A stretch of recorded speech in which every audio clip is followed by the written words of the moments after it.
if I can start with you, Stephen, looking at what PIMCO has been saying about the pound, stronger in the short term, but long term still problems over inflation. Yeah, I would say, I'm not sure about the inflation bit just yet, but I would say that probably we tend to share that view.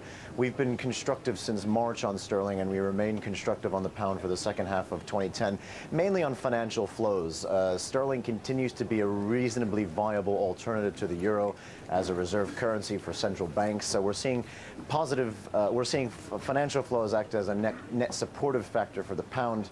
Having said that, though, we do not place sterling in a growth category. We don't think it's a growth currency. So versus the euro, we have major difficulty seeing a lot of upside for the pound, below the 80 mark in euro sterling. In 2011, what we worry about are growth risks for the UK economy. We're not convinced yet that there's a sustainable level of growth in the UK that will allow the politicians to push through a second major round of austerity measures next year. If that happens, there may be more focus on the UK's AAA rating. So we have worries for sterling in 2011. 135 in sterling dollar is our year-end target for 2011. Daragh, would you agree with that analysis? Well, I think people do have worries for sterling, but I think equally people have worries for the euro, and so it becomes really a relative ugly game, doesn't it? Which one do you hate more? I fall into the camp, I agree, short-term euro sterling lower. Where I would differ, though, is I think that decline in euro sterling is likely to persist. I mean, at the end of the day, sterling isn't facing questions about is someone going to drop out, is someone going to be kicked out. Even if I don't think that ever happens, these aren't questions that I'm facing from clients when I talk about sterling.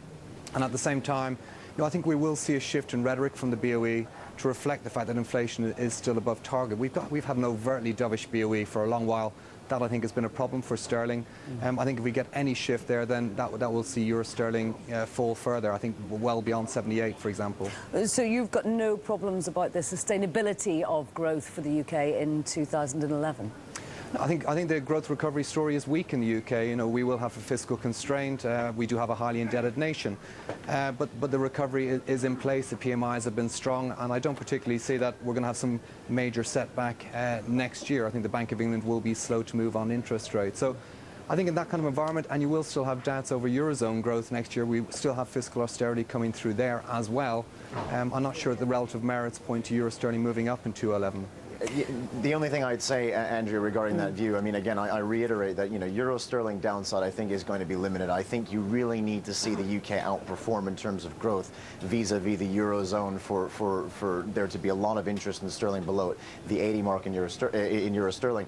But what I would say is that I think, as far as the austerity measures are concerned, one of the things that we're not hearing a lot from strategists is that even though the situation in the eurozone is very bad and it's a very serious situation, the eurozone is ahead of the game in terms of tackling structural issues on the budget deficit side. We've seen very limited we've seen very limited action from the UK and from the United States on that front. So at some point, the markets will take aim at these budget deficits, and the pound there is a risk that the pound and the dollar both could look a lot worse than the euro in terms of structural deficit concerns. Daragh, do you agree that the eurozone is in fact ahead? Well, I think the market has forced the eurozone to move. I don't think the eurozone has been particularly ahead of the game. I mean, I would say that one of the problems for markets is that the preoccupation is on growth. And if there was a perception that perhaps the UK was moving too quickly, we saw that that was a concern in the run-up to the election, that we'd get too swift an austerity move here, equally in the US. That could actually be against your currency rather than in favour of it. It's a difficult balancing act, and I think that's where the debate lies. It's whether fiscal austerity is a good or a bad thing for your currency.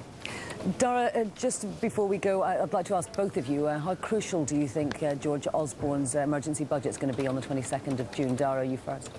Yeah, I think it's going to be critical, in fact. I think he's going to have to get this balancing act right between doing enough to placate those who are nervous about the fiscal side, but equally not undermining those who are nervous about the growth side. It's a very tricky position. Frankly, I'd be short sterling in the run-up to that, and then I'd buy it afresh thereafter, assuming he gets it right.